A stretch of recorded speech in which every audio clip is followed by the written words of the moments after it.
Hey, welcome to Questions Just Ask. I'm Chaplain John Ring, and I've got on my pretty green shirt for the Christmas holidays this month. Yeah, I know Christmas is coming fast. We're only, 3 weeks away? Less than 3 weeks away. It's coming fast.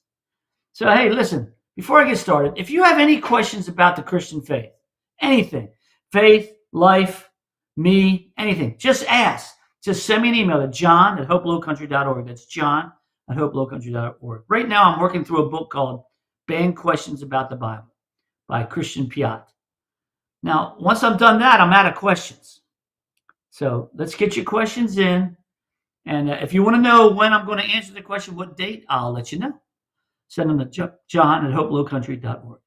So let's get started with the questions. Now, I'm going to also have to say this. I am not an expert.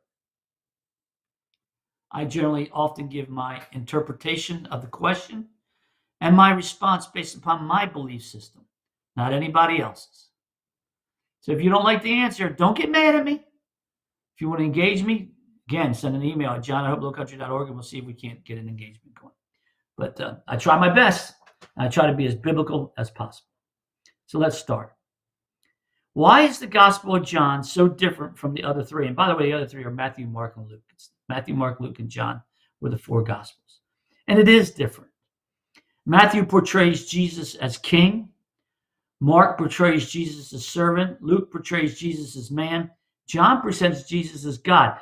And looking at this very carefully, it's really clear that John is probably the most theological book of the four, even though they're all talking about Jesus. He wants to make sure you understand he is the Son of God. Now, John was the best friend of Jesus. That's clear from reading the scriptures. He was very close to Jesus. So that's another side of John that we might come through the writings. He's close. And not only that, but let's face it, the Gospels are written by different people with different personalities. And John's personality comes out, and he wants to make sure you know he is the Son of God.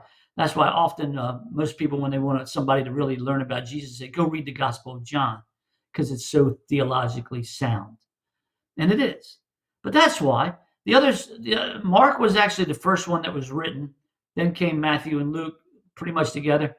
They all sound very similar. They give a very similar story. John stands a little bit out of the different states, because if the story didn't have to relate to him being the Son of God, he left it out. He just simply left it out. He was there.